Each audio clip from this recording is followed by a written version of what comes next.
lagi, hari ini merupakan babak akhir dari sidang pembunuhan berencana Joshua. Dua terdakwa dalam kasus ini, Ferdy Sambo dan Putri Chandrawati, akan menjalani sidang pembacaan putusan atau vonis.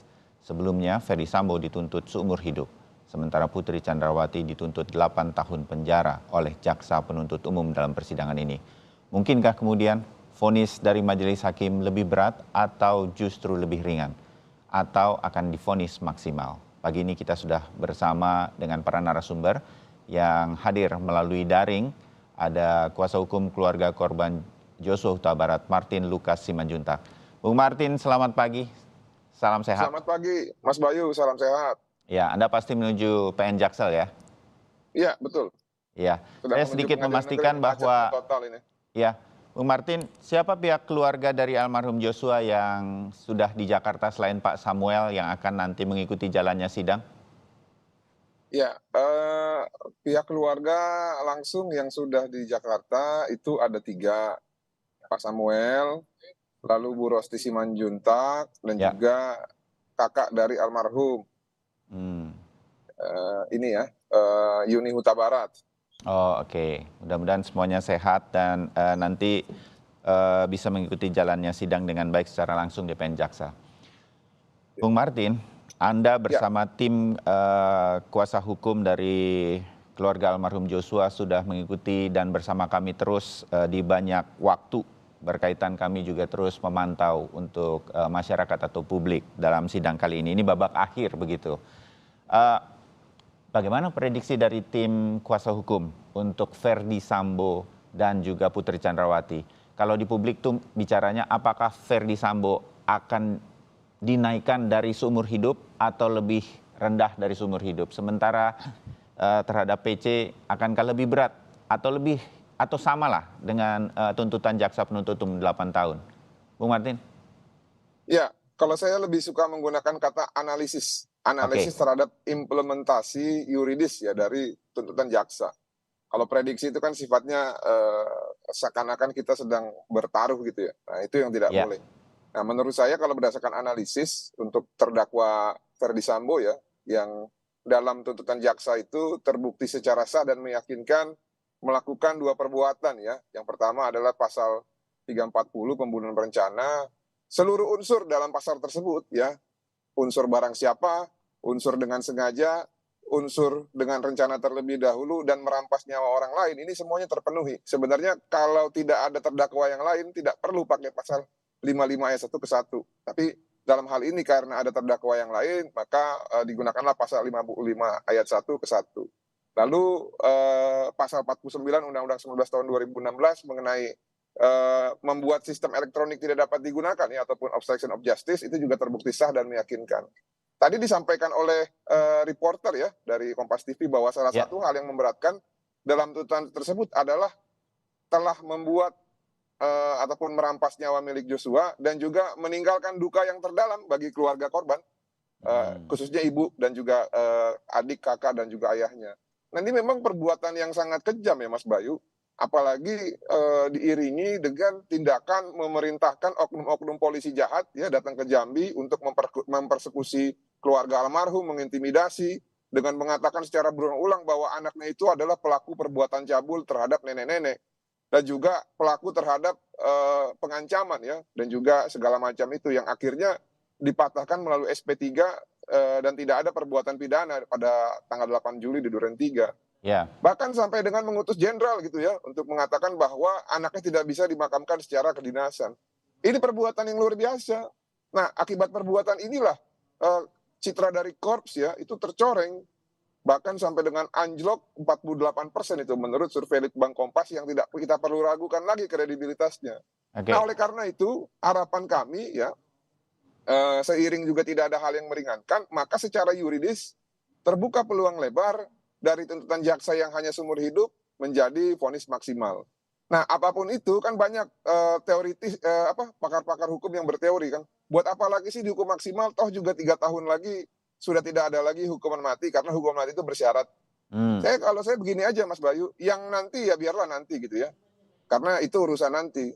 Sama kayak kita bilang bahwa kita urus aja dulu urusan yang sekarang, nanti masalah tidak diberlakukan itu urusan lain. Yang terpenting adalah keseriusan para penegak hukum, apakah menganggap bahwa peristiwa yang dilakukan terhadap Joshua ini dan juga yang dilakukan terhadap negara sehingga negara menanggung konsekuensi berat, yaitu citra kepolisian rusak, masyarakat juga menjadi gaduh, itu kan dua pertimbangan yang juga masuk dalam pertimbangan yang memberatkan. Ya, Apakah para penegak hukum yang menangani perkara ini menganggap bahwa perkara ini benar-benar dampaknya serius sehingga implementasi dari pekerjaannya adalah hasil yang terbaik. Nah, kita lihat nanti kalau untuk Verdi Sambo.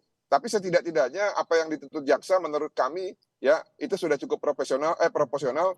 Tinggal nanti kita lihat apakah memang dari hakim memiliki pandangan lain sehingga menghendaki vonis maksimal gitu ya.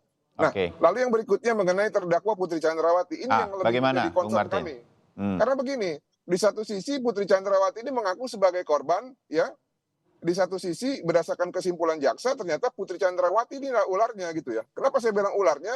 Karena dia mengaku diperkosa tapi dia tidak bisa membuktikan. Nah, sedangkan jaksa bisa membuktikan bahwa perbuatan ini bukan pemerkosaan, melainkan perselingkuhan. Nah, ini ditolak juga oleh keluarga, Mas Bayu. Keluarga Ya. juga tidak setuju. Nah, kenapa tidak setuju? Karena memang sakit juga dituduh anak berselingkuh gitu ya dengan keluarga dengan orang yang sudah tua, apalagi orang keluarga angkat gitu ya. Nah, cuman yang jadi permasalahan tetap itu harus dipertanggungjawabkan Mas Bayu. Apapun itu berarti motifnya adalah informasi keliru yang disampaikan oleh Putri kepada Verdi Sambo. Nah, ini kalau kita simplifikasi sama dengan ya pemicu terhadap suatu tindak pidana dan menularkan niat jahat di awal kepada Bapak Verdi Sambo. Makanya unsur dengan sengaja dan dengan rencana terlebih dahulu itu pasnya diberikan kepada dua terdakwa ini. Sehingga tidak adil rasanya apabila derajat dari Putri Chandrawati disamakan dengan Ricky Rizal dan Kuat yang hanya pelaku penyerta. Dia ini bukan pelaku penyerta, dia inilah penular mensrea ataupun evilman di awal. Sehingga menurut kami setidak-tidaknya minimal ya ataupun dapat divonis 20 tahun atau enggak setidak-tidaknya minimal 16 tahun. 2 kali tuntutan jaksa. Kenapa? Karena kalau sama-sama vonisnya itu huruf, ya kita juga pikirkan juga ya, gimana sih kalau suami istri itu dua-duanya dibuih dan juga harus dipenjara selama-lamanya dan tidak lagi bertemu dengan keluarganya. Ini kan juga kasihan juga gitu loh. Tapi kalau salah satu saja yang divonis seumur hidup, salah satu lagi bisa bebas 20 tahun lagi gitu kan, itu kan menurut kita juga cukup adil. Tapi kembali lagi lah nanti semua kita kembalikan kepada majelis hakim. Yang paling penting adalah jangan sampai otak pembunuhan itu hanya dihukum 8 tahun. Itu sangat-sangat tidak adil menurut kami. Demikian, terima kasih. Ya, oke. Kita sudah mendapatkan apa yang kemudian Anda sebut sebagai sebuah analisa dari fakta persidangan. Sedikit membantu pemirsa juga berkaitan dengan jaksa penuntut umum waktu mengajukan tuntutan. Saya masih di Putri Chandrawati, Bung Martin. Koreksi saya atau mungkin catatan Anda lebih lengkap lagi. Hal-hal yang meringankan di dalam tuntutan jaksa penuntut umum hanya berlaku sopan ketika persidangan dilakukan. Anda punya catatan lain yang kemudian bahwa hal-hal yang meringankan yang dibacakan oleh jaksa penuntut umum ini nanti menjadi pertimbangan sedemikian rupa oleh majelis hakim yang akan memutuskan atau membacakan vonis hari ini.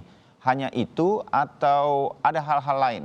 Kan kalau di perkembangan di tengah masyarakat mungkin hakim nanti akan mempertimbangkan bahwa Putri Chandrawati masih memiliki anak angkat yang masih balita dan lain-lain sedemikian rupa, Bung Martin. Iya. Saya melihatnya begini ya.